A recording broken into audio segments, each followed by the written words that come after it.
আসসালামু আলাইকুম ওয়া রাহমাতুল্লাহি ওয়া বারাকাতুহু। বিসমিল্লাহ ওয়াস সালাতু ওয়াস সালামু আলা রাসূলিল্লাহ ওয়া আলা আলিহি ওয়া সাহবিহি আজমাইন। সুম্মা আম্মা বাদ। রব্বি জিদনি ইলমা, রব্বি ইশরাহ লি সাদরি ওয়া ইয়াসসির লি আমরি ওয়াহলুল উকদাতাম মিন লিসানি ইয়াফকাহু কওলি। আল্লাহুম্মা আল্লিমনা বিমা ইয়ানফাউনা ওয়ানফা'না ওয়ারফা'না বিমা আল্লামতানা ওয়া জিদনা ইলমা ইয়া রাব্বিল আলামিন। নিশ্চয়ই সকল প্রশংসা আল্লাহ সুবহানাহু ওয়া তাআলার, যিনি আমাদেরকে তৌফিক দান করেছেন এরকম একটি মাজলিসে বসার এবং আল্লাহ সুবহানাহু ওয়া তাআলার ব্যাপারে কিছু জানার, রাসূলুল্লাহ সাল্লাল্লাহু আলাইহি ওয়াসাল্লামের সুন্নাহ থেকে কিছু শেখার। এবং আমরা আল্লাহর কাছে দোয়া করছি যাতে এই কথাগুলো আমাদের জন্য হুজ্জা হয়ে দাঁড়ায় কিয়ামতের দিনে এবং আমাদের বিরুদ্ধে হুজ্জা হয়ে না দাঁড়ায়, এবং আমাদেরকে যাতে আল্লাহ সুবহানাহু ওয়া তাআলা তৌফিক দান করেন যে আমরা যাতে এই কথাগুলোর উপর আমল করতে পারি। আজকের যে টপিকটা সেটা হচ্ছে যে ইলম অর্জনের আদাব, ইলম অর্জনের এটিকেটস, আমরা যেটাই বলি না কেন, এটা অনেক বড় একটা ভাস্ট একটা টপিক। এবং আমার মনে হয় না যে একটা মাজলিসে অথবা একটা সিটিংয়ে মানে এটা কমপ্লিট করা পসিবল। অতএব আমি এটা টার্গেট করছি না যে আমার যা যা বলার আছে সব কিছু আজকের মধ্যেই আমি একদম ক্র্যাম্প করে সবগুলো আপনাদের সামনে বলবো, বাট আমি কিছু ইম্পর্টেন্ট পয়েন্টস আপনাদের সামনে আজকে ডিসকাস করবো ইনশাআল্লাহ বিইذনিল্লাহ। এবং আমরা নিয়ত রাখছি যে আমরা ভবিষ্যতে যাতে এই সিটিংটা আরও কন্টিনিউ করতে পারি, যাতে আমরা আরও অ্যাড করতে পারি আমাদের এই টপিকটা ডিসকাশনটা নিয়ে। নাবিল ভাই অলরেডি এটা বলে গিয়েছেন যে ইলম অর্জনের ভার্চু কত বেশি, মানে এটার ফাদাইল, এটার সওয়াব কত বেশি, এবং এটা অনেক কত বড় একটা ভার্চুয়াস একটা কাজ যে আপনি ইলম অর্জন করছেন। সো আমি সেটা নিয়ে কয়েকটা কথা বলতে চাই।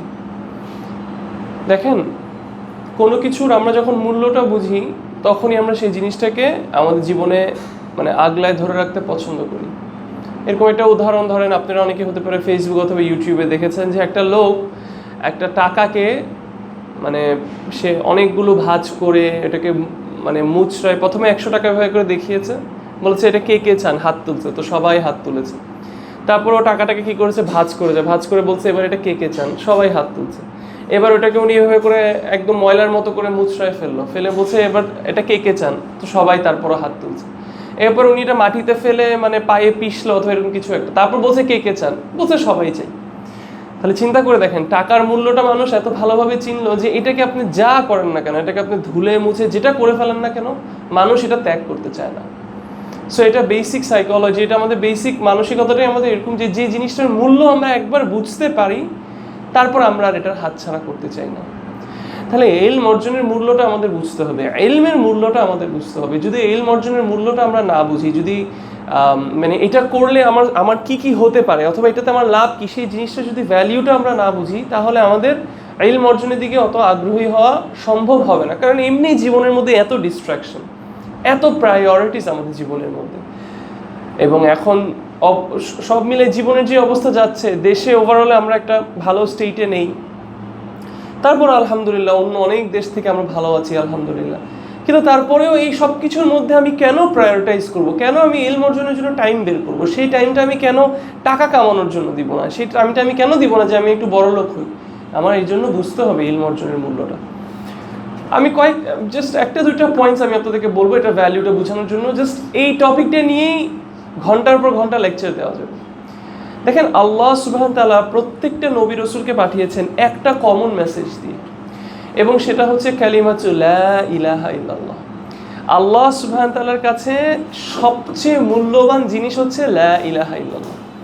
জাস্ট এটাকে আমি আপনাদেরকে বোঝানোর জন্য বলছি যে কিয়ামতের দিন একটা মানুষ আসবে, তার অনেকগুলো গুনাহ, তার গুনার খাতা যখন খোলা হবে, এটা এত লম্বা হবে সেই খাতাটা, সেই স্ক্রলটা এত লম্বা হবে যে একদম যতদূর চোখ যায় ততদূর এরকম যেতে থাকবে। এরকম 99টা স্ক্রলস হতে পারে তার জন্য খোলা হবে। চিন্তা করে দেখেন, তার এত গুনাহ। তো তার সবগুলো গুনাহ একটা সাইডে রাখা হবে, আর একটা সাইডে জাস্ট কালিমাতু লা ইলাহা ইল্লাল্লাহকে রাখা হবে। তার সব গুনাহ মাফ হয়ে যাবে। মানে এটা জাস্ট আমি আপনাদেরকে ওয়েট দিয়ে বোঝানোর চেষ্টা করছি যে লা ইলাহা ইল্লাল্লাহর ভ্যালিউ কত বেশি। এই লা ইলাহা ইল্লাল্লাহর সাক্ষীর মধ্যে আল্লাহ সুবহানাহু ওয়া তাআলা কোরআনের মধ্যে উইটনেস হিসেবে কাকে এনেছেন? নিজের উইটনেস এনেছেন। আল্লাহ সুবহানাহু ওয়া তাআলা বলছেন যে আমি, মানে আল্লাহ সুবহানাহু ওয়া তাআলা সাক্ষী দিচ্ছেন যে নেই কোনো সত্য ইলাহ আল্লাহ ছাড়া, লা ইলাহা ইল্লাল্লাহ, তাই না? আল্লাহ সুবহানাহু ওয়া তাআলা সেই সাক্ষীর সাথে কার সাক্ষীকে আনছেন? ফেরেশতাদের সাক্ষীকে আনছেন। তার সাথে আল্লাহ আরো কার সাক্ষী আনছেন? আলেমদের সাক্ষী আনছেন, পিপল অফ নলেজ, যারা ইলম রাখেন। এখান থেকে আলেম ওলেমারা বলছেন, আমাদের স্কলার্সরা বলছেন যে ইলম অর্জনের মর্যাদা এত বেশি যে ইলম অর্জন করে যে আলেম হচ্ছে তার সাক্ষীকে আল্লাহ সুবহানাহু ওয়া তাআলা নিজের সাক্ষীর সাথে রাখছেন। মানে একটাবার ভেবে দেখেছেন বিষয়টা? আরেকটা হাদিসে রাসূলুল্লাহ সাল্লাল্লাহু আলাইহি ওয়াসাল্লাম কি বলছেন, এটা ছিল কোরআনের আয়াত। হাদিসে রাসূলুল্লাহ সাল্লাল্লাহু আলাইহি ওয়াসাল্লাম কি বলছেন, যেটা নাবিল ভাই কিছু আগে মেনশন করে গেলেন, যে ইলম অর্জনের রাস্তা নিল, আল্লাহ সুবহানাহু ওয়া তাআলা তার জন্য কি করবেন? জান্নাতের রাস্তা সহজ করে দিবেন। তাহলে ভাই আমাদের মধ্যে কি এমন কেউ আছে যে জান্নাতে যেতে চাই না? সো একদম ক্লিয়ার ফর্মুলা, আপনি জান্নাতে যাওয়ার রাস্তাটা চান আপনার জন্য সোজা হোক, তাহলে আপনার ইলম অর্জনের রাস্তা নেওয়া উচিত। বিকজ আপনার ইলম অর্জন করার রাস্তাটা নেওয়ার কারণেই যে আপনি বাসা থেকে হেঁটে হেঁটে এখানে আসলেন, গাড়ি করে আসলেন, ট্যাক্সি করে আসলেন, যেভাবেই আসলেন না কেন, আপনি একটা কোর্সে ভর্তি হচ্ছেন, আপনি টাকা দিচ্ছেন, আপনি ইন্টারনেট কিনছেন, আপনি জিবি কিনছেন, আপনার সময় নির্ধারণ করছেন, আপনি বসছেন সেটার সামনে, এগুলো সবগুলোই হচ্ছে ইলম অর্জনের দিকে পথ নেওয়া। এবং আপনার এটা হয়ে দাঁড়াবে কারণ কিসের জন্য? আল্লাহ সুবহানাহু ওয়া তাআলার আপনার জান্নাতের রাস্তা সহজ করার জন্য। একটাবার ভেবে দেখেছেন বিষয়টা? হাদিসে বলা হচ্ছে যে একজন তালিবুল ইলম, সে যখন ইলম অর্জন করছে তখন ফেরেশতারা তাদের উপর ডানা বিছিয়ে দেয়, ছড়িয়ে দেয়। সুবহানাল্লাহ, এটা ভেবে দেখেন বিষয়টা। এটা কে বলছেন? আস-সাদিকুল মাসদুক, এটা রাসূলুল্লাহ সাল্লাল্লাহু আলাইহি ওয়াসাল্লাম বলছেন। এগুলো কোনো রূপ কথা না, এই কথাগুলোর মধ্যে কোনো ফেক মোটিভেশন নেই, যেটা আমাদের সমাজে এখন প্রচুর ফেক মোটিভেশন। আমাদের মানে আপনার কোনো বিষয় নিয়ে আপনার যদি একটু মোটিভেশন দরকার, আপনি একটা দুইটা যে সার্চ দিবেন, তারপর আপনার ওই অ্যাপসের অ্যালগোরিদমই আপনাকে এত মোটিভেশনাল টপিক এনে দিবে যে আপনার ইচ্ছা করবে যে একটু লাফাই মনে হয়, এত মোটিভেটেড হয়ে যাবেন আপনি, এত খুশি লাগবে আপনার। কিন্তু সব ফেক মোটিভেশন, সব মিথ্যা কথা। আপনি টাকার জন্য আপনি ধরেন একটু সার্চ করছেন যে কিভাবে আমি এটা করে টাকা কামাবো, আপনার কাছে এত ভিডিও দিবে যে আপনাকে বিশ্বাস করায় ছাড়বে যে আপনি এখনই এখানে বসে কোনো কিছু না করে, হাত পা না নড়ায়ও আপনি দরকার হলে হাজার হাজার লাখ লাখ কোটি টাকা কামাই ফেলতে পারবেন। এটা আপনাকে বিশ্বাস করাবে, কিন্তু এগুলো হচ্ছে ফেক মোটিভেশন। এগুলো যখন মানুষ ট্রাই করতে গিয়ে বাস্তবে যায় তখন বোঝে আসলে কোনো কিছুই না, দের ইজ নো শর্টকাট। কিন্তু আমাদেরকে যখন ইসলামে এই কথাগুলো, এই মোটিভেশনগুলো দেওয়া হচ্ছে, এগুলো কিন্তু কোনো ফেক মোটিভেশন না, এগুলো বাস্তব সত্যি কথা। ফেরেশতারা যারা ইলম অর্জন করছে, তালেবুল ইলমরা যখন ইলম অর্জন করছে, এই কাজে যখন তারা ব্যস্ত, এরকম মজলিসে যখন আমরা বসি, তখন ফেরেশতারা আমাদেরকে সারাউন্ড করছে, ফেরেশতাদের ডানা আমাদের উপর বিছিয়ে দিচ্ছে। সুবহানাল্লাহ, একটাবার চিন্তা করে দেখেন এই বিষয়টা, একটাবার ভেবে দেখেন এই জিনিসটা। শুধু তা না, প্রত্যেকটা সৃষ্টি আপনার জন্য ইস্তেগফার করবে। আপনি কি চান না আপনার গুনাহ মাফ হোক? প্রত্যেকটা সৃষ্টি আপনার জন্য ইস্তেগফার করবে। হাত্তা হাদিসে বলা হচ্ছে সাগরের মাছও আপনার জন্য কি করবে? ইস্তেগফার করবে। হাদিসে বলা হচ্ছে একজন আলেমের মূল্য একজন আবেদের থেকে কতটুকু বেশি, এটা বোঝানোর জন্য উদাহরণ দিয়েছে রাসূলুল্লাহ সাল্লাল্লাহু আলাইহি ওয়াসাল্লাম। একটা প্যারাবল দিয়েছে। কিসের প্যারাবল? আমরা খোলা আকাশের সময় চাঁদ দেখি না, বড় ফুল মুন দেখি না, এবং ওই চাঁদের পাশে কিছু ছোট ছোট ছোট ছোট তারা দেখি না। একজন ওয়ার্শিপার, মানে কি, যে একদম প্রকৃত ওয়ার্শিপার, আমাদের মতো মানে সিজনাল ওয়ার্শিপার না। আমরা তো এখন দুঃখের বিষয়টা হচ্ছে এটা যে আমরা সিজনাল ওয়ার্শিপার হয়ে গিয়েছি। আমরা শুধু রমাদান আসলে ওয়ার্শিপ করি, এই বাদা একটু বাড়িয়ে দেই, হ্যাঁ, শুধু কিছু দিন আসলে, কিছু রাত আসলে আমাদের ইবাদত বেড়ে যায়, বাট রেগুলারলি আমাদের ইবাদত এরকম না। বাট যখন হাদিসে একজন আবেদের কথা বলা হচ্ছে, সে একজন প্রকৃত আবেদ, সে ভালোভাবে সব কিছু সুন্দর করে সে ইবাদত করে, সেই হাদিসে ওই আবেদকে তুলনা করা হচ্ছে একটা তারার সাথে চাঁদের সামনে, এবং চাঁদটা হচ্ছে ওই আলেম। স্কলাররা বলছে এটা কেন? কারণ একজন আবেদ যখন ইবাদত করেন তখন তার ইবাদত থেকে শুধু তিনি বেনিফিটেড হন, কিন্তু একজন তালেবুল ইলম যখন ইলম অর্জন করে, ইভেন্চুয়ালি সেই ইলমটা মানুষের কাছে ছড়িয়ে দিবে। তাহলে চিন্তা করে দেখেন, সেই তালেবুল ইলমকে দিয়ে সমাজের মধ্যে ইলমকে প্রিজার্ভ করা হচ্ছে, সমাজের মধ্যে ইলমকে স্প্রেড করা হচ্ছে। তাহলে তার সওয়াব কত বেশি। কারণ ধরেন আপনি আমার থেকে একটা ভালো কথা শিখলেন, আপনারা সবাই সেটার উপর আমল করবেন, আমি সেটা সওয়াব পাবো। চিন্তা করেন তাহলে একজন তলিবুল ইলমের ভ্যালিউ সোসাইটির মধ্যে কত বেশি। হাত্তা আল্লাহ সুবহানাহু ওয়া তাআলা কোরআনের মধ্যে যখন বলছে যে তোমাদের মধ্যে একটা দল আছে যারা জিহাদের জন্য বের হয়ে যাবে, আল্লাহ বলছে তাদের মধ্যেও যাতে একটা গ্রুপ অফ মানুষ থাকে যারা দে স্টে ব্যাক, তারা যাতে রয়ে যায়। কেন? যাতে মানুষকে ইলম দিতে পারে, মানুষকে শিখাতে পারে। সুবহানাল্লাহ। এই জন্য দেখেন তলিবুল ইলমকে বলা হচ্ছে, স্কলার্সরা বলছেন one of the greatest form of জিহাদ। হাত্তা এমনও প্রশ্ন করা হয়েছে যে জিহাদ মোর ভার্চুয়াস নাকি তলিবুল ইলম? অসংখ্য স্কলার্স বলেছেন তলিবুল ইলম। কারণ একজন মুজাহিদেরও একজন আলেমের দরকার। একজন মুজাহিদেরও তার ফাতোয়ার জন্য একজন আলেমের কাছে যেতে হবে। একজন মুজাহিদেরও জিহাদ করবে নাকি করবে না, জিহাদে কোন জিনিসটা পারমিসিবল নাকি পারমিসিবল না, সেটা জানার জন্য তার কি করতে হবে? একজন আলেমের কাছে যেতে হবে। সুবহানাল্লাহ। এই জন্য ইলম অর্জন করা, তলবুল ইলম is one of the greatest forms of জিহাদ। ওয়াল্লাহি বুঝে দেখেন বিষয়টা। হাত্তা স্কলার্সরা এই জন্য যাকাতের মধ্যে বলা হয়েছে যে ফি সাবিলিল্লাহ, একটা খাত হচ্ছে ফি সাবিলিল্লাহ। এবং স্কলার্সদের মধ্যে এটা এটা নিয়ে ডিফারেন্স অপিনিয়ন থাকলেও মোস্টলি এটা ক্লিয়ার যে ফি সাবিলিল্লাহ বলতে ইসলামের মধ্যে জিহাদের কথা বলা হচ্ছে। অসংখ্য স্কলার্সদের এরকম ফতোয়া আছে যে যদি কোনো তলেবুল ইলম তার সামর্থ্য থাকার সত্ত্বেও সে যদি দুনিয়ার সন্ধানে চাকরি বাকরি না করে সে যদি ইলম অর্জনে মগ্ন থাকে, সে যদি ইলম অর্জনে নিজেকে ব্যস্ত রাখে, তাহলে তাকে চালানোর জন্য, তার খরচের জন্য, তার বই খাতা কেনার জন্য অসংখ্য স্কলার্সদের এই মত আছে যে তাকে যাকাতের টাকাও দেওয়া যাবে, because he is someone in the path of Allah. ওনাকে ফি সাবিলিল্লাহর মধ্যে কাউন্ট করা হচ্ছে।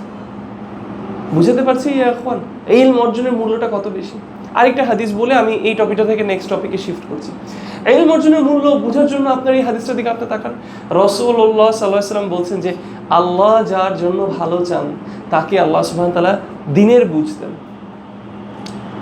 তাহলে চিন্তা করে দেখেন, স্কলার্স এখান থেকে বলছে যে আপনি যদি ইলম অর্জনে ব্যস্ত থাকেন, এটা একটা সাইন যে আল্লাহ সুবহানাহু ওয়া তাআলা আপনার জন্য ভালো চান, আপনার জন্য কল্যাণটা চান।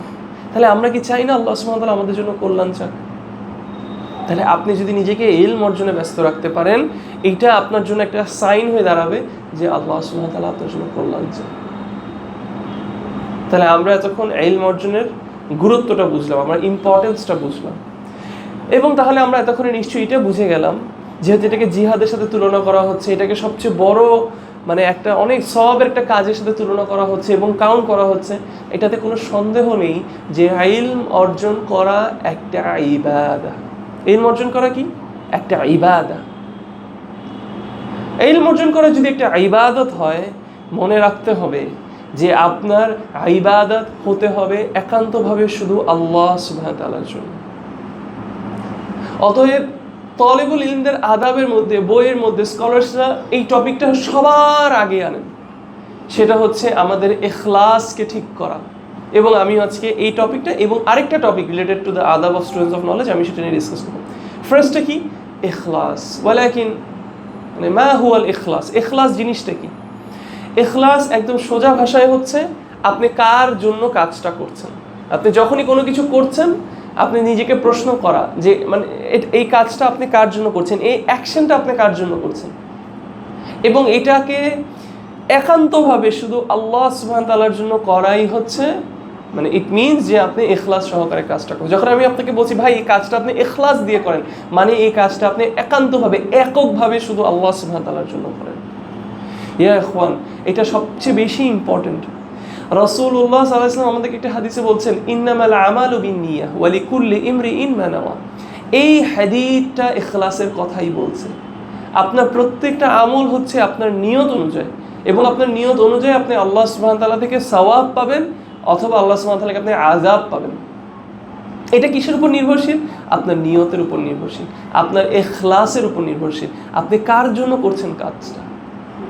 এবং আল্লাহ সুবহানাহু ওয়া তাআলা কোরআনের মধ্যে স্পষ্টভাবে বলেছে যে সকল ইবাদত, অসংখ্য জায়গায় আল্লাহ সুবহানাহু ওয়া তাআলা বারবার এই কথাটা মেনশন করেছেন যে সকল ইবাদত হতে হবে কার জন্য? এককভাবে শুধুমাত্র আল্লাহ সুবহানাহু ওয়া তাআলার জন্য। একদম পিওরলি মুখলিসিনা লাহুদ্দিন, একদম আল্লাহ সুবহানাহু ওয়া তাআলার জন্য পিওরলি হতে হবে কি ইবাদা। এই দিনটা হতে হবে আল্লাহর জন্য একদম এককভাবে, এবং সেটার মধ্যে সবার আগে আসছে আপনার এই তলেবুল ইলম। সমস্যা হচ্ছে এই ইখলাসটাকে মেনটেন করা অনেক কঠিন। সালাফদের মধ্যে অনেকে বলছেন যে আমি একটা হাদিস ন্যারেট করতে বসে, একটা হাদিস বলতে বসে আমার কয়েকবার আমার ইখলাস কি হয়েছে, বদলাই গেছে, এবং আমার এটাকে বারবার ঠিক করতে হয়েছে। ইয়া ইখওয়ান, কারণ একটা হাদিসে আমাদেরকে এত ভয়ানকভাবে ওয়ার্ন করা হচ্ছে ইখলাসের ব্যাপারে। দেখেন হাদিসটার মধ্যে কি বলছে। রাসূলুল্লাহ সাল্লাল্লাহু আলাইহি সাল্লাম বলছেন যে কিয়ামতের দিন তিন শ্রেণীর মানুষ আসবে। প্রথম একজনকে, সে শহীদ হয়েছে। দেখেন আমরা তো খুব সহজ কথা, মানে এগুলোকে খুব সহজ কথা করে ফেলেছি। হ্যাঁ, ও শহীদ হয়ে গেছে, হ্যাঁ এ তো শহীদ। কিন্তু let's step back for a second, আমরা একটু পিছাই, একটু শান্তভাবে বুঝি আমরা কথাটা কি বলছি। এখানে কোনো কিছু কারোর সাথে কোনো বিতর্ক না। দেখেন আপনার হিসাব আপনি আল্লাহ সুবহানাহু ওয়া তাআলার কাছে দিবেন, আমার হিসাব আমি আল্লাহ সুবহানাহু ওয়া তাআলার কাছে দিব, ঠিক আছে? এখানে কারোর থেকে কেউ কিছু কমাইতেও পারবে না, কারোর থেকে কোনো কিছু বাড়াইতেও পারবে না। কিন্তু আমরা একটু শান্তভাবে একটু পিছে স্টেপ ব্যাক করে আমরা একটু কোরআন হাদিসের দিকে তাকাই। হাদিসে স্পষ্টভাবে বলছে একজন লোক সে পৃথিবীতে সে বলেছে যে আমি জান দিয়েছি শুধু আল্লাহ তোমার জন্য। কি করছে? সে মুখ দিয়ে বলছে যে আল্লাহ আমি জান দিয়েছি শুধুমাত্র তোমার জন্য। তুমি পৃথিবীতে কি করছো? বলতেছে আল্লাহ আমি পৃথিবীতে জান দিয়েছি, আমি জিহাদ করেছি এবং আমি জান দিয়েছি তোমার রাস্তায় শুধুমাত্র তোমার জন্য। আল্লাহ সুবহানাহু ওয়া তাআলা বলছেন না, ভুল। হাদিসে বলছে কি যে আল্লাহ তাকে বলবে না, এটা মিথ্যে কথা, তুমি এই কাজটা করেছো যাতে মানুষ তোমাকে বলে যে দেখো কত বড় শহীদ, দেখো কত সাহসী, কত বীর, সে তার জান দিয়েছে। এবং মানুষ এটা বলেছে, তুমি দুনিয়ায় যেটা চেয়েছো তুমি সেটা পেয়ে গিয়েছো, পরজীবনে তার জন্য কিচ্ছু থাকবে না। তাকে কি করবে? তাকে জাহান্নামে নিক্ষেপ করা হবে। একটা বার আমরা একটু চিন্তা করি, একটা মানুষ বলে যাচ্ছে পৃথিবীতে যে আমি আল্লাহর জন্য জান দিচ্ছি, কালিমাতু লা ইলাহা ইল্লাল্লাহর জন্য জান দিচ্ছি, তার এই কথাটা অ্যাকসেপ্টেড হবে না, কারণ তার অন্তরের মধ্যে ইখলাসে ঘাটতি ছিল। তাহলে তার বিষয়টা কিরকম হবে? যে বলতেছে যে আমি তো কোনো আল্লাহর জন্য জান দিচ্ছি না, আমি অন্য কোনো ওয়ার্ল্ডলি নিডের জন্য আমি জান দিচ্ছি। তাহলে এই বিষয়গুলো কিন্তু আমাদের খুব সেন্সিটিভ, এই জিনিসগুলো নিয়ে আমাদের খুব কেয়ারফুল থাকতে হবে। খোয়ার এত সহজ না বিষয়গুলো। আপনি মনে করেন না যে আপনি জাস্ট মানে একটা কথা বলে ফেলেন আর হয়ে গেল। You have to be very careful. হাত্তা সাহাবীরাও মানে যতক্ষণ পর্যন্ত রাসূলুল্লাহ সাল্লাল্লাহু আলাইহি সাল্লাম অ্যাপ্রুভ করেন নাই কারোর জন্য, সাহাবীরাও কাউকে শাহিদ বলতেন না। একবার একজনকে নিয়ে বলেছেন যে ও তো ইনশাআল্লাহ শাহিদ। রাসূলুল্লাহ সাল্লাল্লাহু আলাইহি ওয়াসাল্লাম বলছেন না। কেন? কারণ সে যুদ্ধ করতে গিয়ে সে একটা জিনিস চুরি করেছিল, এটা তার কারণ হয়ে দাঁড়াবে জাহান্নামে নিক্ষেপ হওয়ার জন্য। তো ওই হাদিসটার মধ্যেই রাসূলুল্লাহ সাল্লাল্লাহু আলাইহি ওয়াসাল্লাম সেকেন্ড পার্টে বলছেন যে আরেকজন লোক আসবে, তাকে জিজ্ঞেস করা হবে তুমি দুনিয়াতে কি করেছো? সে বলবে আমি কোরআন শিখেছি, আমি কোরআন মানুষকে শিখিয়েছি। মানে সে তার পুরো জীবনটাই দিয়ে দিয়েছে কিসের জন্য? তলবুল ইলম, ইলম অর্জন করার জন্য। আল্লাহ সুবহানাহু ওয়া তাআলা বলবেন না, তুমি মিথ্যা কথা বলছো, তুমি এগুলো সব করেছো যাতে মানুষ তোমাকে বলে যে তুমি কত বড় আলেম, তুমি কত বড় কারি, এবং তুমি দুনিয়াতে সেটা পেয়েছো। কিয়ামতের দিন মানে তার জন্য কিছু থাকবে না, তাকে জাহান্নামে নিক্ষেপ করা হবে। এবং এটাই আমাদের এই হাদিসের হাইলাইট আজকের টপিকের সাথে। ইয়া ইখওয়ান, চিন্তা করে দেখেন আজকের দিন পর্যন্ত পৃথিবীর যত বড় বড় আলেমরা ছিল সবাই কিন্তু এই রিস্কে এখনো আছে, কারণ কিয়ামতের দিন কিন্তু আজকের দিন এখনো কিন্তু শুরু হয়নি। তাহলে এত বড় বড় আলেম এত কিছু করে গেছে ইসলামের জন্য, তারা এখনো এই হাদিসের এই রিস্ক ফ্যাক্টরটার মধ্যে আছে, তাহলে আমরা থাকবো না? খুব কেয়ারফুল থাকতে হবে আমাদের। আমরা ইলম অর্জনটা কার জন্য করছি? ইলম অর্জন হতে হবে আল্লাহর জন্য। ইমাম আহমেদকে জিজ্ঞেস করা হয়েছিল যে ইলম অর্জনের সঠিক নিয়তটা কি? ইমাম আহমেদ স্পষ্ট করে বলেছেন যে ইলম অর্জনের সঠিক নিয়তটা কি? যে আপনি ইলম অর্জন করছেন এই নিয়তে যে আপনি চারটা জিনিস। এক, আপনি ইলম অর্জন করছেন আপনার নিজে থেকে জাহেলিয়ত সরানোর জন্য, আপনার নিজের দরকার এই ইলম সবার আগে। আপনি আল্লাহর ইবাদত করতে চান সঠিকভাবে ইলম সহকারে, সেই জন্য আপনি ইলম অর্জন করছেন যাতে আপনার সালাটা সুন্দর হয়, আপনার ইবাদতটা সুন্দর হয়, আপনি আপনার জীবনের প্রত্যেকটা স্টেপসে আপনি যাতে ইসলামিক শরিয়া অনুযায়ী করতে পারেন, সেই জন্য আপনি ইলম অর্জন করছেন। তাহলে এটা আপনার এক নম্বর নিয়ত হতে পারে। দুই, তার সাথে আপনার মানুষ থেকে জাহেলিয়াত রিমুভ করার জন্য। আপনার ইলম অর্জন করার নিয়তের মধ্যে এটা হতে পারে যে আমি ইলম অর্জন করছি, এক, আমার থেকে জাহেলিয়াত সরানোর জন্য, দুই, মানুষের মধ্যে ইলমটা স্প্রেড করে মানুষের থেকে জাহেলিয়াত সরাই দেওয়ার জন্য। 3 নম্বর, আমি ইলম অর্জন করছি ইলমের প্রিজার্ভেশনের জন্য। আজকে পৃথিবীর সবাই যদি কোরআন হিফজ করা ভুলে যেত, তাহলে কি কোরআনটা প্রিজার্ভেশনটার মধ্যে প্রিজার্ভড হতো? তাহলে কোরআনের যে যারা হিফজ করছে তারা কোরআনের প্রিজার্ভেশনে কন্ট্রিবিউট করছে। যারা হাদিস শিখছে, যারা হাদিস পড়ছে, যারা মানুষকে হাদিস শিখাচ্ছে, তারা কন্ট্রিবিউট করছে কিসের মধ্যে? ইলমের প্রিজার্ভেশনের মধ্যে। এটা কত নম্বর? 3 নম্বর। 4 নম্বর, ইলম অর্জনের নিয়ত হবে যে আমরা ইলম অর্জন করছি এটার উপর আমল করার জন্য।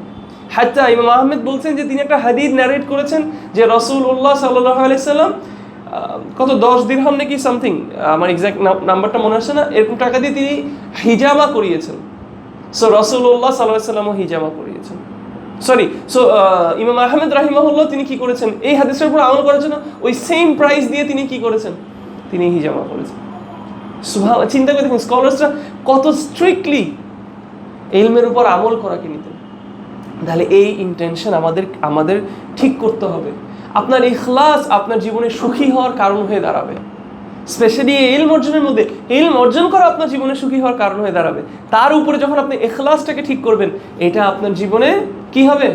সুখী হওয়ার কারণ হয়ে দাঁড়াবে। এখন এটা আপনাদের মনে রাখতে হবে। এবং ইলম অর্জনের মধ্যে আপনি যখন ইখলাসটাকে পারফেক্ট করবেন, এটার বারাকা অনেক বেশি হবে। কিরকম এটা বারাকা কিভাবে অনেক বেশি হবে? ধরেন আপনি নিয়তটাকে ঠিক করলেন, আপনি ইখলাস সহকারে আল্লাহর জন্য আজকে আপনি হিফজ করা শুরু করলেন, আপনি সূরা নাস থেকে শুরু করলেন। আপনি সূরা নাসটাকে শেষ করতে না করতে আপনি পৃথিবী থেকে চলে গেলেন। আপনার ইখলাসের জন্য, আপনার সঠিক নিয়তের জন্য আল্লাহ সুবহানাহু ওয়া তাআলা ইনশাআল্লাহ বিইذনিল্লাহ আপনাকে পুরো কোরআন মুখস্থ করার সওয়াব দিবেন। কেন? এটা ইখলাসের জন্য। সুবহানাল্লাহ, ভেবে দেখেন তাহলে ইখলাসের মূল্যটা কত বেশি। তাহলে এটা কি আমাদের উচিত না আমাদের ইখলাস ঠিক করা? রাসূলুল্লাহ সাল্লাল্লাহু আলাইহি ওয়াসাল্লাম একটা হাদিসে বলছেন, আমি উম্মার জন্য ভয় পাই। কিসের ভয় পাই? আমি দাজ্জালের চেয়েও বেশি ভয় পাই একটা জিনিস। সেই জিনিসটা কি? সাহাবীরা জিজ্ঞেস করেন, ইয়া রাসূলুল্লাহ, মানে সেটা কি? বলছেন যে এটা হচ্ছে রিয়াহ। রিয়াহ কি? রিয়াহ হচ্ছে দ্য অপোজিট অফ ইখলাস। আপনি এমন করে একটা আমল করলেন কিসের জন্য? আপনি এমন করে একটা আমল করলেন মানুষ দেখানোর জন্য। এবং এই রিয়া জিনিসটা এত ডেঞ্জারাস যে আমি আপনাদেরকে একটা বাস্তব উদাহরণ দিয়ে বলি যে এটা কত ছোট থেকে ছোট জিনিসও যেতে পারে। এই যে আমি আপনাদের সামনে পৃষ্ঠাগুলো উল্টাচ্ছি না, রিয়া এত ভয়ঙ্কর একটা জিনিস যে এই যে আমি আপনাদের সামনে একটা বই এনেছি, আমি যে পৃষ্ঠা উল্টাচ্ছি, শয়তান আমার মনের মধ্যে এসে এটাও দিতে পারে যে এই যে তুমি যে পৃষ্ঠাটা উল্টাচ্ছ, তুমি যে বই উল্টাচ্ছ, এটা তোমাকে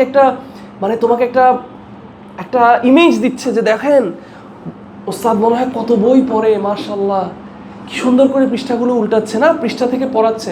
ওয়াল্লাহি এটা এত ডেঞ্জারাস রিয়া জিনিসটা। হাত্তা মনে করেন আমি এসে আপনাদের সামনে এখানে বসলাম, হ্যাঁ আমি নিচে বসলাম, কিন্তু আমার মনে চলে আসলো যে আমি তো ওস্তাদদের একটা ইমেজ নিয়ে আছি, তো আমি নিচে বসলাম, এখানে মানুষরা মনে করবে মানুষটা কি হাম্বল না, সে নিচে বসছে। এইভাবে করে আপনার ইখলাসকে নষ্ট করে দিতে পারে। এই যে আমি যে কথাগুলো বলছি, এই কথাগুলো বলার মধ্যে এই যে মনে করেন আপনাদের মধ্যে অনেকে এক্সপ্রেশন দিচ্ছে, আপনার এক্সপ্রেশনটাও অনেক সময় কি হতে পারে? আমার ইখলাসকে ধ্বংস করতে পারে। আমি বলছি না আপনি এক্সপ্রেশন দিয়েন না, বাট আমি বোঝানোর জন্য যে দেখেন রিয়া কত সেন্সিটিভ একটা বিষয়। যে রাসূলুল্লাহ সাল্লাল্লাহু আলাইহি ওয়াসাল্লাম এটা কিভাবে বুঝিয়েছে যে অন্ধকার এটা এমনভাবে মুসলিমদের মধ্যে ঢুকে, অন্ধকার রাতে একটা পাথরের মধ্যে যখন কালো ছোট পিঁপড়া যখন পিড়পিড় করে হাঁটে, কেউ ফিল করবে, কেউ দেখবে, সেইভাবে করে রিয়া আমাদের মধ্যে ঢুকে যেতে পারে। You have no idea. ধরেন আমার পাশে একজন শেখ বসা, আমি একটা দার্স দিচ্ছি, উনি একজন বড় শেখ হতে পারে। তো শেখ মনে করেন করলো আমার মধ্যে তখন রিয়া চলে আসতে পারে যে এত বড় শেখ আমার কথায় বললেন। বুঝতেছেন বিষয়টা? এটা এত ডেঞ্জারাস, ইয়া ইখওয়ান ওয়াল্লাহি। সো অনেক কেয়ারফুল থাকতে হবে আমাদের এই বিষয়টাতে। এই রিয়া আমাদেরকে ধ্বংস করে দিতে পারে। রাসূলুল্লাহ সাল্লাল্লাহু আলাইহি ওয়াসাল্লাম স্পষ্টভাবে হাদিসে বলেছেন, সাহাবীরা জিজ্ঞেস করেন, ইয়া রাসূলুল্লাহ রিয়া জিনিসটা কি? রাসূলুল্লাহ সাল্লাল্লাহু আলাইহি ওয়াসাল্লাম কি বললেন রিয়া জিনিসটা হচ্ছে যে তুমি সালাতে, একজন লোক সালাতে দাঁড়ালো এবং সে তার সালাতকে সুন্দর করছে মানুষকে দেখানোর জন্য। সুবহানাল্লাহ। হতে পারে আপনি আল্লাহর জন্য দাঁড়িয়েছেন, হতে পারে আমি এখানে আসলাম আপনাদের সামনে আল্লাহর জন্যই কথা বলতে, কিন্তু আপনাদের প্রেজেন্স, আপনাদের আমার প্রতি ভালোবাসা আমার এই ক্লাসকে নষ্ট করে দিতে পারে।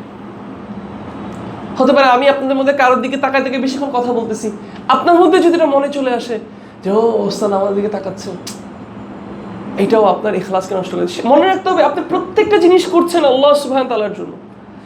এই জন্য দিস ইজ সামথিং, মানে বলা হয় যে অনলাইন থেকে আসলে কতটুকু নলেজ সিক করা যায় সামনাসামনি স্কল থেকে। আমি যখন আমার পার্সোনাল জীবনে শেখ আব্দুর রাজ্জাক আল বাদার হাফিজাহুল্লাহ ওনার দার্সে আমি যখন বসেছি, আর একটা জিনিস আমি খেয়াল করেছি, সুবহানাল্লাহ, উনি সোজা উনি প্রথমে যখন দার্সে আসেন, উনি অনেক আগে আসেন, তো 15-20 মিনিট আগে আসেন দার্সে, এবং ওনাদের যে মদিনাতে আপনারা যদি যান আপনারা দেখবেন মদিনার যে কুরসিটা, তো ওখানের মধ্যে ওনারা শেখরা যেখানে বসেন, তো শত শত মানুষ হয় এখানে, হান্ড্রেডস অফ পিপল হয় এখানের মধ্যে, ওনারা হচ্ছে যে বলতে পারেন ওখানে সেলিব্রিটিস। এখানে যেরকম আমাদের অনেক সময় কোনো জায়গায় ওপেনিং করার জন্য সেলিব্রিটি থেকে ভাড়া করে আনে না, রাস্তা পুরো ভরে যায়, তো এইগুলো তো সুবহানাল্লাহ এগুলোর কোনো ভ্যালিউ নেই আমাদের কাছে, তাই না? কিন্তু ওনারা হচ্ছে রিয়েল সেলিব্রিটিস ওখানে, কিন্তু ওনারা এটা না এনজয় করেন না। আমাদের এখানে সেলিব্রিটিস তো এটা এনজয় করেন, দে রিপ অফ আউট অফ দিস ফেম, তাই না? তারা টাকা কামাচ্ছে আপনাদের এই ভালোবাসা দিয়ে। তো উনি কি করেন, উনি দার্সের আগে আসেন, যখন উনি আসেন উনি উপরে কোনো কোট, ওনারা দেখবেন উপরে একটা আবায়ার মতো পরেন, তো উনি ওগুলো কিছু পরে থাকেন না, উনি একদম সফটলি আসেন, কেউ বুঝেও না যে শেখ আব্দুর রাজ্জাক আল বাদার হাফিজাহুল্লাহ এন্ট্রান্স করেছে। এমনও হবে যে আপনার পাশে উনি বসে আছে, আপনার কোনো আইডিয়াও থাকবে না, উনি গোত্রটাকে এত নিচে করে বসা, অথবা চুপচাপ এভাবে করে সলা পরিভাবে বসে আছে। চিন্তা করেন উনি শেখ আব্দুর রাজ্জাক আল বাদার হাফিজাহুল্লাহ, শেখ মুহসিন আল আব্বাদ হাফিজাহুল্লাহ ছেলে, মসজিদে নববীতে গত 20 বছর ধরে দার্স দিচ্ছে, সেম কুরসিতে ওনার আব্বা গত আরো 40 বছর আগে থেকে দার্স দিয়ে আসছে। আপনি চিন্তা করতে পারেন?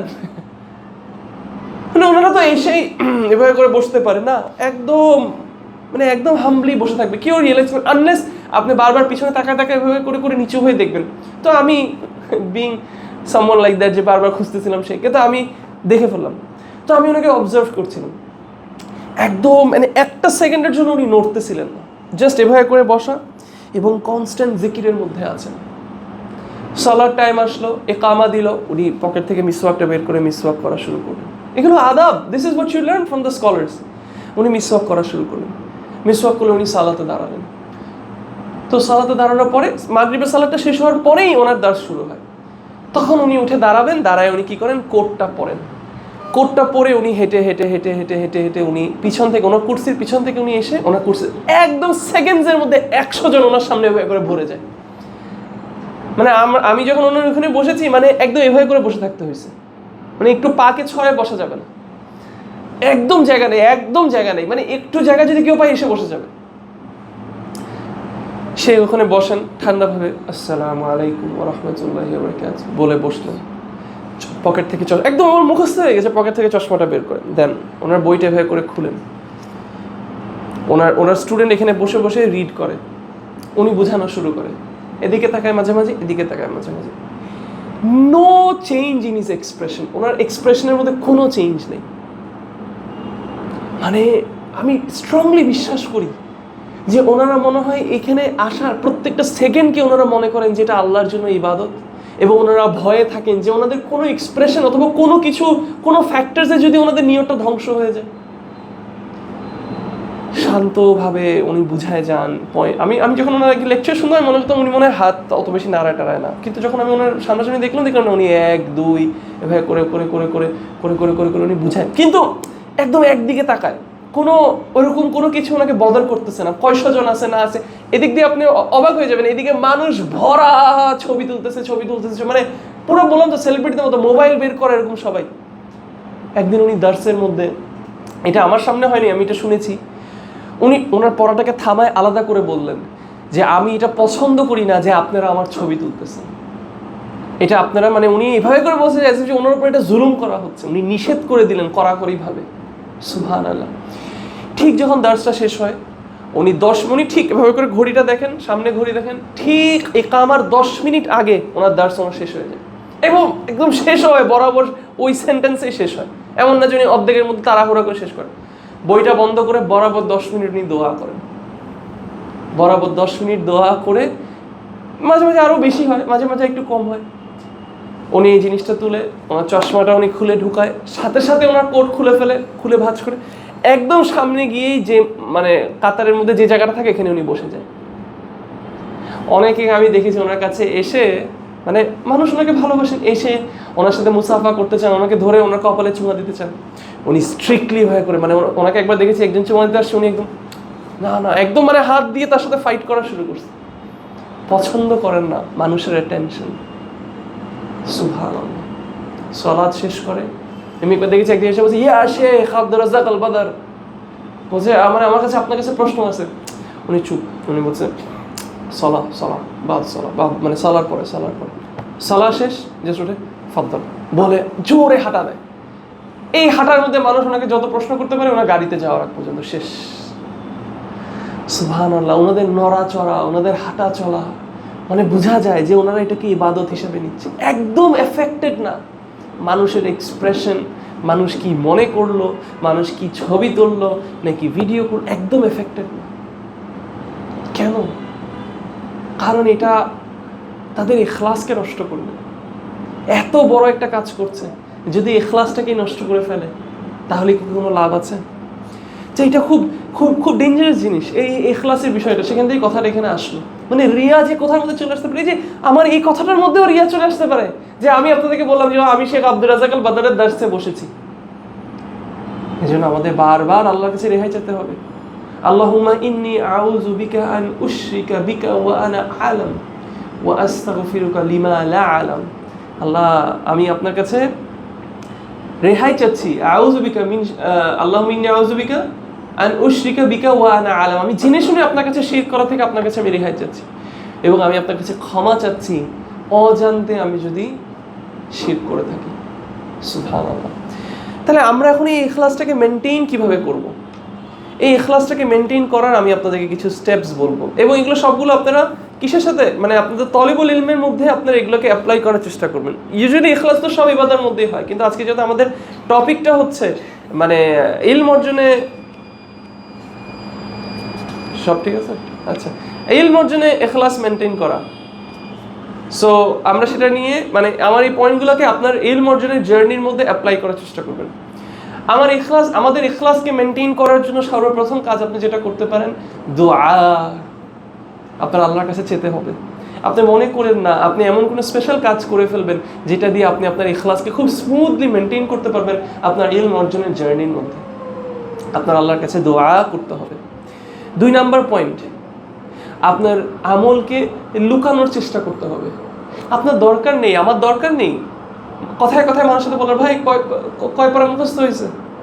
আরে কি বলেন, মাত্র এতটুকু, আমি তো আলহামদুলিল্লাহ আমার হয়ে গেছে। অথবা আপনি শুধু সাথে একটা ডিসকাশন তুললেন, যে ডিসকাশনের মধ্যে বের হয়ে আসবে যে আপনি কয় পারা মুখস্থ করেছেন। দরকার নেই। আপনার আমলকে লুকানোর চেষ্টা করেন। আপনি হাদিস মুখস্থ করছেন, ঠিক আছে করেন। আপনি একটা কি অবস্থা ভাই, তুমি ইলম অর্জন করছো না, কোথায় করছো? আচ্ছা, তাহলে কি হাদিস মুখস্থ হয়েছে? আপনি জানেন আপনার এই প্রশ্নটা রিভার্স কোয়েশ্চেন আসবে, আপনি করেছেন? হ্যাঁ আলহামদুলিল্লাহ। হ্যাঁ, আপনার যদি ইন্টেনশন থাকে কাউকে মোটিভেট করার জন্য, কাউকে ইন্সপায়ার করার জন্য, কাউকে এনকারেজ করার জন্য, তাহলে আপনি সেটা করতে পারেন। কিন্তু বি কেয়ারফুল যাতে আপনার এই মোটিভেশনটা, আপনার এই এনকারেজমেন্টটা যাতে রিয়া না হয়ে যায়। তাহলে এটা নিয়ে আপনার কেয়ারফুল থাকতে হবে। এই জন্য বেস্ট এবং সবচেয়ে সেফ হচ্ছে কি, লুকানো। আমার একটা এক্সপিরিয়েন্স আমি আপনাদেরকে বলি। একজন আলেম, অনেক বড় আলেম, আমি ওনার নাম নিব না, আমি ওনাকে মানে হঠাৎ করে জিজ্ঞেস করে বসলাম যে শেখ, মানে ওনার সাথে আমার সৌদিতে দেখা হয়েছে, বললাম শেখ মাশাআল্লাহ, আপনি তো মনে হয় এভরি ইয়ার আপনার আসা হচ্ছে না কোনো একটা ইবাদত করার জন্য, আপনার মাশাআল্লাহ এভরি ইয়ার আপনার আসা হচ্ছে। তো শেখের চেহারা চেঞ্জ হয়ে গেল। বলে এরকম প্রশ্ন করতে হয় না, ডোন্ট আস্ক দিস কোয়েশ্চেন। আল্লাহ কবুল করুক, এটাই আমার চাওয়া। কয়বার করছি আমি ইবাদত, এটা ম্যাটার করে না। সুবহানাল্লাহ। তাহলে কি আপনি চেষ্টা করতে হবে যতটুকু সম্ভব। হ্যাঁ, আপনি আবার আমল লুকানোর জন্য আজকে আপনি এখন বাসায় গিয়ে বলবেন আমি সালাহ আর জামাতে পড়বো না, আমি আমার আমল লুকাচ্ছি না। আপনি তো নারী না যে আপনার জন্য উত্তম সালাত হচ্ছে ঘরের একদম ভিতরের রুমে। আপনি তো পুরুষ, আপনার জন্য এটা ওয়াজিব, যেটা ওয়াজিব যেভাবে সেটা আপনার করতে হবে। যেন এই জন্য স্কলার্সরা কি বলেছেন যে যাকাতটা এটা একটা ওয়াজিব ইবাদত, একটা ফরজ ইবাদত। তো যাকাতটা আপনি পাবলিকলি দেন, এটা এনকারেজ করবে মানুষকে আরও কি করার জন্য, মানে তাদের অব্লিগেশনটা ফুলফিল করার জন্য। অ্যাজ ফর দ্য সাদাকা, সেটা আপনি লুকিয়ে লুকিয়ে দেন। ঠিক আছে? তো আপনার লুকানো উচিত আপনার ইবাদত। তাহলে এই সবগুলো আপনি কি করেন? আপনি তলেবুল ইলমের মধ্যে আপনি অ্যাপ্লাই করেন। 3 নম্বর পয়েন্ট, আপনি সলিহিনদের দিকে তাকান। তাহলে তলেবুল ইলমের মানে আপনার ইলম অর্জনের মধ্যে আপনার ইখলাসকে কিভাবে আপনি পিউরিফাই করতে পারবেন? আপনি আলেম, বড় বড় আলেম যারা আছে তাদের কাজে কর্মের দিকে তাকান, তাদের আকওয়ালের দিকে তাকান, সালাফদের কথার দিকে দেখেন, ওনারা কি বলেছেন, যে কিভাবে ওনারা ইখলাস মেনটেন করতেন ইলম অর্জনের মধ্যে। এমনকি এই কথাটাও বলা যে আমি ইলম অর্জন একান্তভাবে শুধু আল্লাহর জন্য করি, এটাও ইজ নট পসিবল। এটাও আপনি বলতে পারবেন না।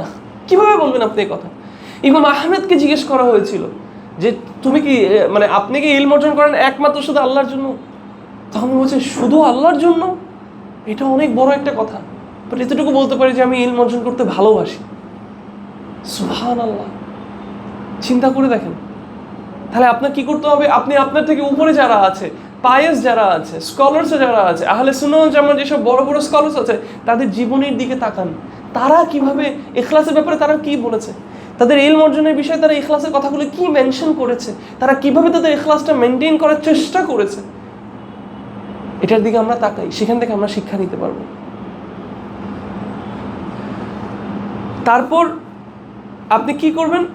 নেক্সট পয়েন্ট হচ্ছে, আপনি যে আমলটা করছেন, আপনি সেই আমল করে নিজের উপর সন্তুষ্ট হয়ে যাবেন না। তো আপনি যে ইলম অর্জন করছেন মানে সেলফ স্যাটিসফ্যাকশন, এটা থেকে নিজেকে বাঁচাতে হবে আপনার এই ইখলাস মেনটেন করার জন্য।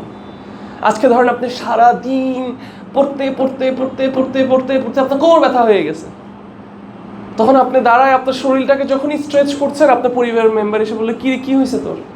তুই এইভাবে সারাদিন যে বসে বসে পড়াস তো কোমর ব্যথা হয়ে যাবে।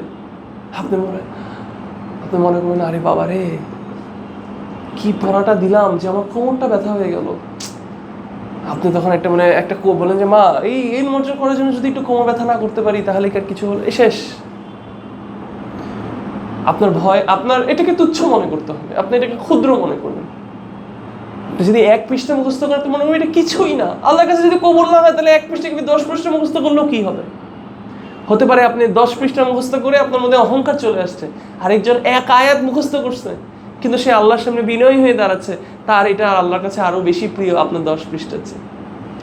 এই জন্য একজন শেখ আমাদেরকে এরকম একটা স্টোরি বলেছেন, একজন সালাফের মানে বাবা আর ছেলের গল্প। আমার মধ্যে নামটা এক্স্যাক্টলি মনে আসছে, বাট ওনারা অনেক বড় দুজন মুহাদ্দিস, বাবা ছেলে দুজন।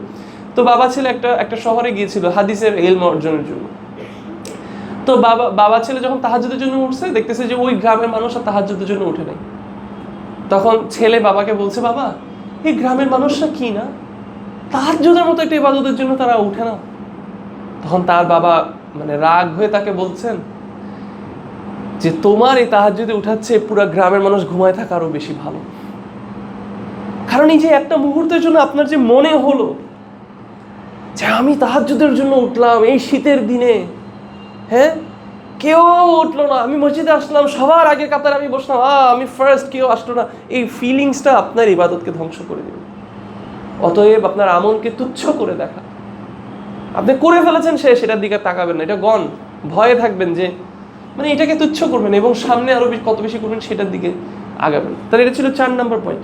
5 নম্বর পয়েন্ট, আল খাউফু মিন আদামি কবুলিল আমল। আপনার ভয়ে থাকতে হবে যে আপনার আমল কি কবুল হইল না কিনা, সারাক্ষণ ভয় থাকতে হবে যে আমার আমলটা বাতিল হয়ে গেছে।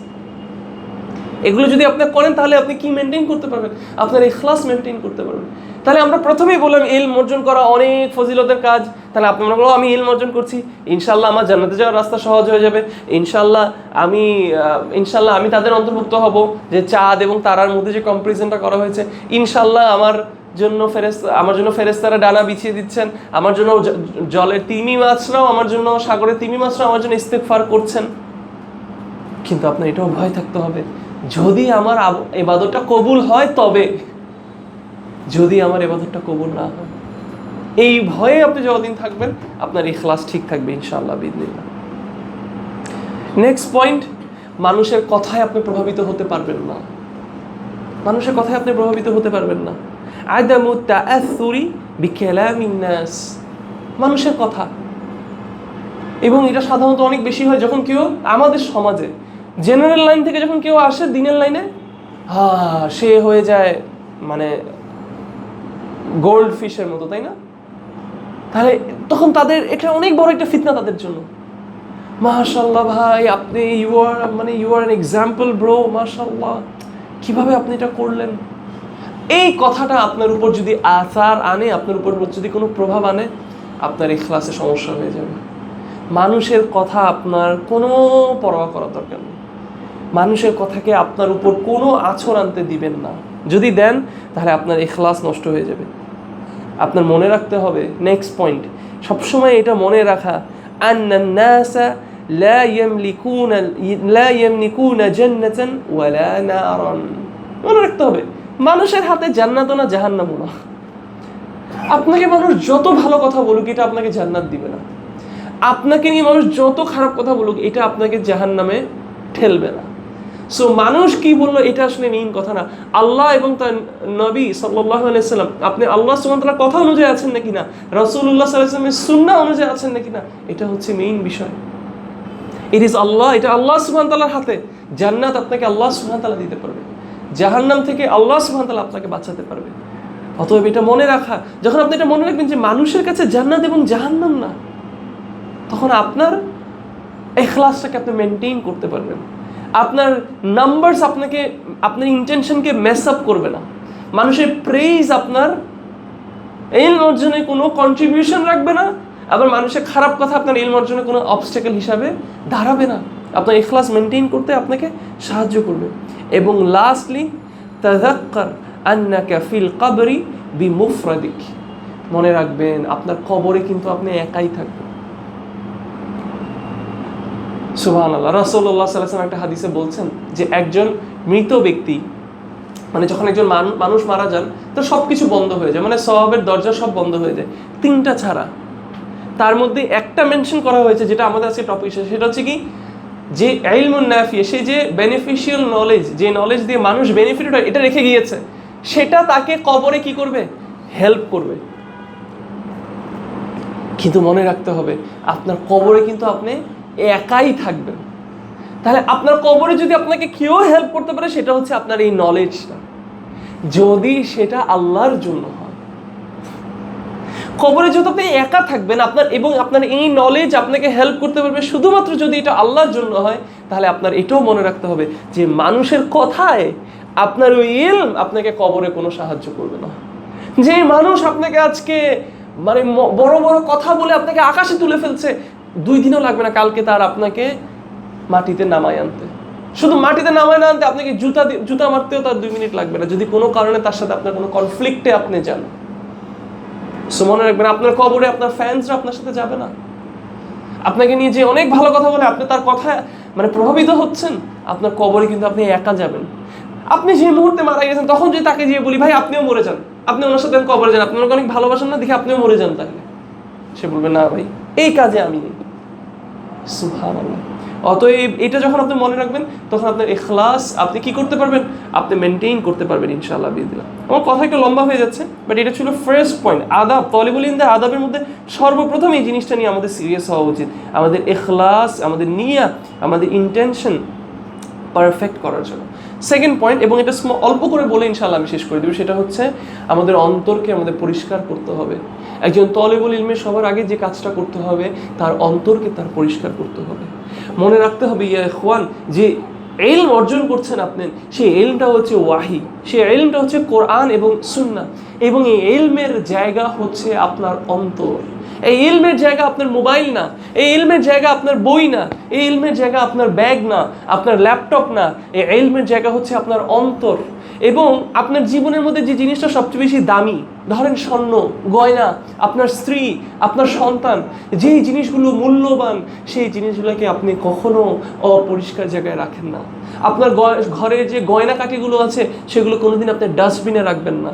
আপনার ঘরের যে দামি ফোনগুলো আছে, সেই ফোনগুলো কখনো রাতে ঘুমানোর সময় আপনি ডাস্টবিনে ফেলে ঘুমান না। আপনি সেগুলোকে সুন্দর কেসে রাখেন, ভালো কভার ইউজ করেন, ভালো বক্সে রাখেন, আলমারিতে সেফলি রাখেন, একটা সুন্দর জায়গায় আপনি রাখেন। আপনার সন্তানকে আপনি সবসময় ভালো বাসায় রাখেন, আপনি নোংরা বাজে রুমে আপনি রাখেন না। আপনার নতুন বউকে আপনি সবসময় একটা সুন্দর নতুন ঘরে আনতে চান, অথবা পুরান ঘর হলে সেটাকে পরিষ্কার করে সুন্দর করেন। এই সবগুলোর চেয়েও মূল্যবান আমাদের কাছে আমাদের ইলম।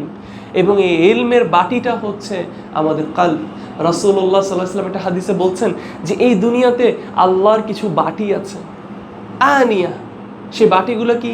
মুমিনদের কালব হচ্ছে আল্লাহর বাটি এই দুনিয়া, যেটার মধ্যে আল্লাহ সুবহানাহু ওয়া তাআলা কোরআন ঢেলে দেন, যেটার মধ্যে আল্লাহ সুবহানাহু ওয়া তাআলা ইলম দেন। অতএব আপনার মনে রাখতে হবে, আপনি যদি আপনার অন্তরকে পরিষ্কার না করেন, আপনি যদি আপনার অন্তরকে পিউরিফাই না করেন, তাহলে কি হবে? তাহলে আপনাকে আল্লাহ সুবহানাহু ওয়া তাআলা ইলম দিবে না। আপনি মনে করেন না ইলম মানে হচ্ছে অনেক কথা বলতে পারা, শুধু ইলম মানে অনেক কোট করতে পারা, লা ওয়াল্লাহ, এটা শুধু ইলম না। প্রকৃত ইলম হচ্ছে সেটা যেটা কোরআন এবং সুন্নাহর ইলম, এবং যেটার উপর আপনি আমল করছেন। এই ইলমই আপনার জন্য হুজ্জা হিসেবে দাঁড়াবে, আপনাকে সাপোর্ট করবে, যেটা রাসূলুল্লাহ সাল্লাল্লাহু আলাইহি ওয়াসাল্লাম কিয়ামতের দিন বলেছে, আল কোরআনু হুজ্জাতুন লাক আও আলাইক আও কামা ক্বাল। রাসূলুল্লাহ সাল্লাল্লাহু আলাইহি ওয়াসাল্লাম বলেছেন কোরআন তোমার জন্য হুজ্জা অথবা তোমার বিরুদ্ধে হুজ্জা। কিভাবে? কোরআন হচ্ছে ইলম, ইলমের উপর আমল করবেন আপনার জন্য হুজ্জা হয়ে দাঁড়াবে, ইলমের উপর আমল করবেন না আপনার জন্য হুজ্জা হয়ে দাঁড়াবে না। অতএব ইলম অর্জন যারা করতে চাচ্ছি, আমরা যারা আগ্রহী, সবার আগে আমাদের ফোকাস করতে হবে, এক, আমাদের ইখলাসকে ঠিক করা, দুই, আমাদের কালবকে পরিষ্কার করা। রাসূলুল্লাহ সাল্লাল্লাহু আলাইহি ওয়াসাল্লাম আমাদের একটা হাদিসে কি বলছেন? ইন্নাল্লাহা লা ইয়ানজুরু ইলা সুওয়ারিকুম আও আমওয়ালিকুম। আল্লাহ সুবহানাহু ওয়া তাআলা তোমাদের চেহারার দিকে তাকায় না, তোমাদের মালের দিকে তাকায় না, ওয়ালাকিন ইয়ানজুরু ইলা কুলুবিকুম ওয়া আমারিকুম। আল্লাহ সুবহানাহু ওয়া তাআলা আমাদের কালবের দিকে তাকায়। অতএব চিন্তা করে দেখেন, আমরা শুধু আমাদের পোশাক আশাক পরিষ্কার করা নিয়ে ব্যস্ত, শুধুমাত্র সুন্দর গুত্রাটা পরা নিয়ে ব্যস্ত, সুন্দর জুব্বাটা পরা নিয়ে ব্যস্ত, অথচ আল্লাহর সামনে একটা ময়লা অন্তর নিয়ে আমরা দাঁড়াচ্ছি, আমরা কিন্তু সেটা নিয়ে চিন্তা করছি না, আমরা কিন্তু সেটা নিয়ে ওয়ারিড না। ইয়া ইখওয়ান, we have to be very serious about it. আপনি তালিবুল ইলম হতে চান অথবা আপনি মুসলিম হওয়ার জন্য আপনার অন্তরকে আপনার পরিষ্কার করতে হবে। রাসূলুল্লাহ সাল্লাল্লাহু আলাইহি ওয়াসাল্লাম একটা হাদিসে বলছেন যে এই বডিতে একটা মাংসের দলা আছে, যদি এটা ঠিক থাকে তাহলে পুরো শরীর ঠিক থাকবে, যদি এটা ঠিক না থাকে তাহলে পুরো শরীর গোল্লায় যাবে। সেটা হচ্ছে কি? সেটা হচ্ছে কালব। আপনার কালবকে আপনি যদি ঠিক করেন, আপনার অন্য সব ঠিক হয়ে যাবে। যার কারণে স্কলার্সরা বলছেন যে একটা মানুষ যদি কবিরা গুনাহ করে, সে যদি ইসলামের আমলগুলো না করে, সে যদি গুনায় লিপ্ত থাকে, সে বলতে পারে না যে আমি এগুলো করি না কেন, আমার অন্তরটা তো পরিষ্কার। এটা অসম্ভব কথা। এই হাদিস অনুযায়ী কথাটা অসম্ভব।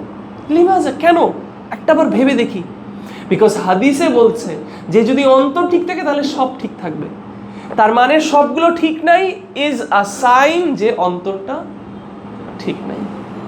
আর যে অন্তর পরিষ্কার না, সে অন্তরে কখনো আল্লাহ সুবহানাহু ওয়া তাআলা ইলম দিবে না। এত বড় আমল, এত বড় আমল, এত মূল্যবান জিনিস আল্লাহ একটা ময়লা অন্তরের কাছে দিয়ে দিবে? কখনোই না। অতএব ইখওয়ান, এই দুইটা জিনিসের উপর আমরা কাজ করি। আজকের দার্স থেকে বেশি কথা না, এই দুইটা জিনিস নিয়ে যাই। আমাদের ইখলাসকে আমাদের ঠিক করতে হবে আল্লাহ সুবহানাহু ওয়া তাআলার জন্য, আমাদের কালবকে পরিষ্কার করতে হবে আল্লাহ সুবহানাহু ওয়া তাআলার জন্য, অন্য সব ইবাদতের মধ্যে। বাট আজকের টপিকের সাথে রিলেটেড আমাদের ইলম অর্জনের জার্নির মধ্যে আমাদের এই দুইটা কাজ এনশিওর করতে হবে। ইনশাআল্লাহ বিইذনিল্লাহ আমরা এটা এনশিওর করলে আমরা রেজাল্টস পাবো ইনশাআল্লাহ বিইذনিল্লাহ। এবং আমরা রেজাল্ট যদি নাও পাই চোখে দেখার মতো, আমরা আল্লাহ সুবহানাহু ওয়া তাআলা থেকে আজার পাবো ইনশাআল্লাহ বিইذনিল্লাহ। তাহলে আমি যদি কোনো কিছু ভুল বলে থাকি তখন পর্যন্ত ইটস ফ্রম মি এন্ড শয়তান, and Allah is messenger is free from it. আমি আল্লাহর কাছে দোয়া করছি যাতে আল্লাহ সুবহানাহু ওয়া তাআলা আমাদের মাজলিসটা অ্যাকসেপ্ট করেন। আমি আল্লাহর কাছে দোয়া করছি যাতে আল্লাহ সুবহানাহু ওয়া তাআলা আমাদেরকে এই কথাগুলোর উপর আমল করার তৌফিক দান করেন। আমি আল্লাহর কাছে দোয়া করছি যাতে আল্লাহ সুবহানাহু ওয়া তাআলা আমাদের অন্তরকে পিউরিফাই করার তৌফিক দান করেন। আল্লাহ যাতে আমাদের আমলগুলোকে শুদ্ধ করেন। আল্লাহ যাতে আমাদেরকে ইলমুন নাফিয়া দেন, আমাদেরকে বেনিফিশিয়াল নলেজ দেন। আল্লাহ যাতে আমাদেরকে আমাদের ইলমের উপর আমল করার তৌফিক দান করেন। আমি আল্লাহর কাছে দোয়া করছি আল্লাহ যাতে আমাদের সকল সমস্যাগুলো দূর করে দেন, আমাদের দেশের সিচুয়েশন ইমপ্রুভ করে দেন, আমাদের সব প্রবলেমস, আমাদের যা দুঃখ কষ্ট যা হচ্ছে আল্লাহ যাতে সেগুলো আমাদের থেকে সরিয়ে নেন, এবং যাতে আমাদেরকে সেফটি এবং সিকিউর লাইফে ফিরিয়ে দেন, এবং আল্লাহ সুবহানাহু ওয়া তাআলা যাতে আমাদেরকে সারাক্ষণ প্রোটেক্ট করেন। এটা আমি আল্লাহর কাছে দোয়া করছি। আকুলু কাওলি হাযা ওয়াস্তাগফিরু লি ওয়া লাকুম সুবহানাকাল্লাহুম্মা বিহামদিক ওয়া নাশহাদু আন লা ইলাহা ইল্লা আনতা ওয়া নাস্তাগফিরুকা ওয়া আতুবু ইলাইক। জাযাকাল্লাহু খাইরান। আসসালামু আলাইকুম ওয়া রাহমাতুল্লাহ।